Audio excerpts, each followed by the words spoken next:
So hello everyone, in this video we'll be solving another LeetCode problem, and the problem name is balanced binary tree. So you are given a binary tree, you need to determine if it is height balanced or not. And what is height balanced? A height balanced binary tree is a binary tree in which the depth of two subtrees of every node never differs by more than one. That means the height of left subtree and the height of right subtree, the difference cannot be greater than 1. It should be always less than equal to 1. So this is what the height balanced binary tree is. Now also we just do not need to check for only one node. Let's say for this node the left subtree is this, and for the right subtree is this. Now we can say that okay, this is the left subtree has height 1 because there is only one node to it. So left subtree has height 1, so we can say okay, LH is 1, and right subtree has height 2 because it is 2 levels deeper. So right has the height of 2. Now here you can see that the difference between the left and right is 1. So yes, for this node it is height balanced, but we just do not need to check for this root node. We need to check for each and every node. So for this particular node, let's say for this node we need to again check what is the left subtree. This is the left subtree, this is the right subtree, this is the right subtree. So we need to again check that if for this node also whether it is height balanced or not. So yes, the left has height 1 and the right also has height 1. So their difference is 0. So it is less than equal to 1. So yes, for this node also it is height balanced. And for all these leaf nodes are already height balanced because there is nothing towards its left and right. So yes, for this particular example we can say that okay, we will return true because for each and every node we have seen whether it is height balanced or not. And yes, for these two nodes it is height balanced. That means the entire binary tree is height balanced. So that's why we are returning true. So we need to check the height balance condition for each and every node, not for only one particular root node. Now let us see another example to understand in more better way. So you can take this particular node and you can see okay, it has the left subtree as this and the right subtree as this. Now left subtree has height 3 because there are 3 nodes deeper. So left height we can say it is 3 and the right height is 1. So right height is 1. So you can see the difference between both of them is 2. Now it is not less than equal to 1. No, it is not. It is greater than 1. So it breaks the condition of height balance. So we can return false from here because even if one node is not height balanced, we will return false. So that's why you can see we have returned false. Now even if this particular node and this particular node, for this node let's say the left has the height 1, right has height 1, so difference is 0. So this node fulfills the height balance condition. For this node we have the left height as 2 and the right height as 1. So again this also has the difference of 1. So this particular node, this node and this node, both of the nodes follows the condition of height balance. So we can't say that okay, the entire binary tree is height balanced. No, because this particular root node breaks the condition of height balance. So even if one node breaks the condition of height balance, we need to return false. So that's why we have returned false. So how we can solve this problem?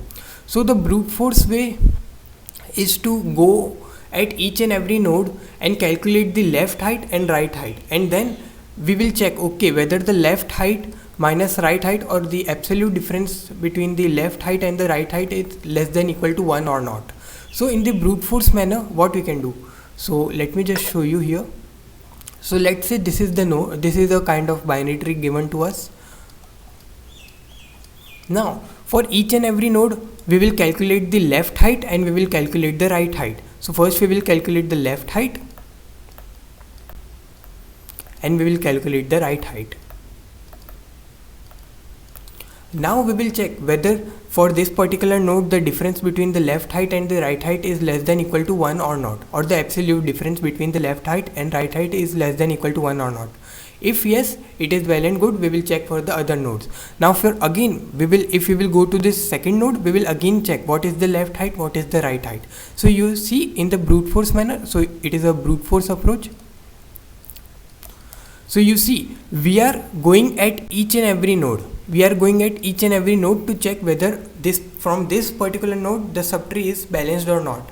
So we are traversing on each and every node. So we can say that okay, for traversal of each and every node we will take O of n time because we are going on to each and every node.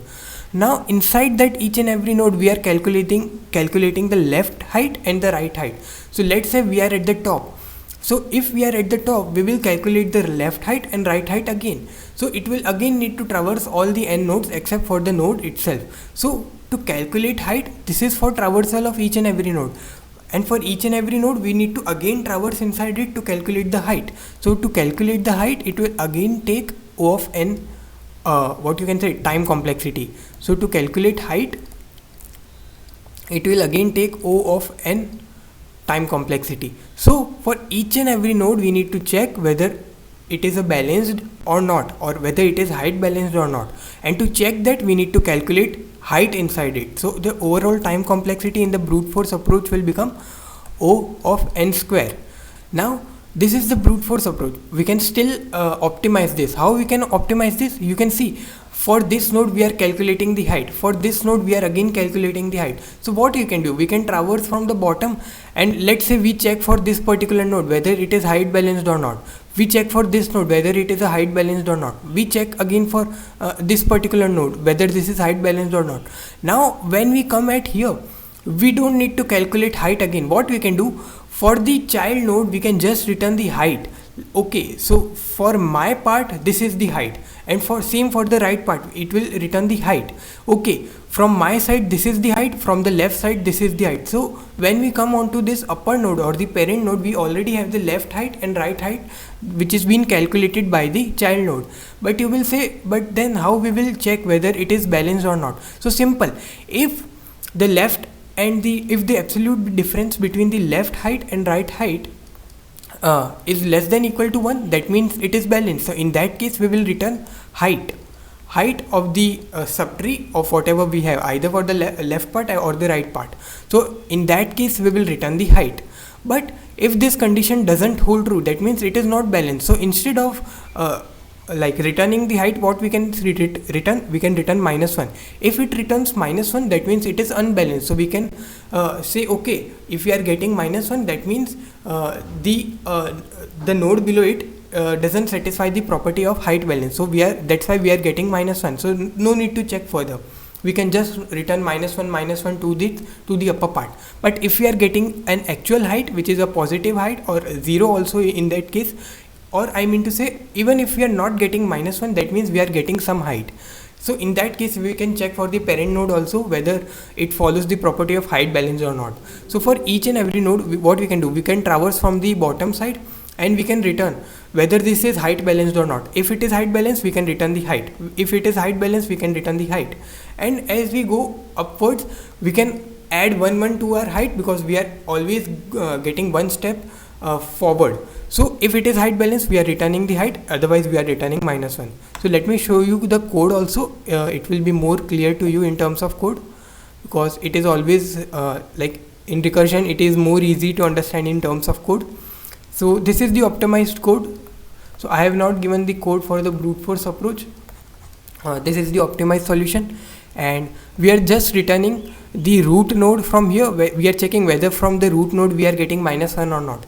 If from the root node we are getting -1, that means either the root itself is unbalanced, or there is some subtree from where we are getting -1.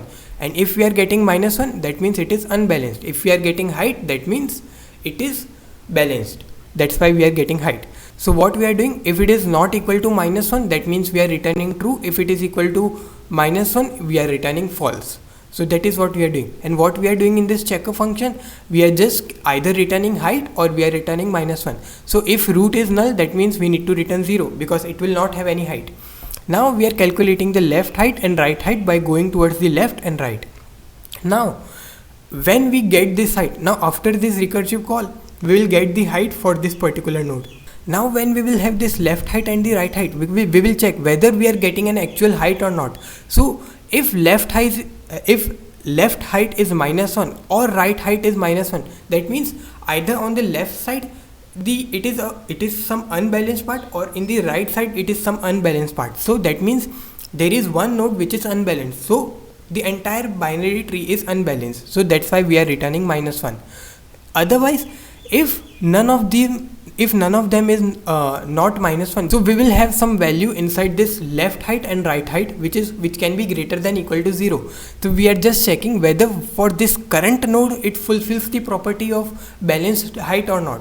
So we are checking if the absolute difference between the left height and right height is greater than 1, that means this node is unbalanced, so we are returning -1. Otherwise, if we are not returning -1, that means it is a balanced part. So if it is balanced part, what we need to return? We need to return height. So we are returning height. And how do we calculate height? So let's say this is the node.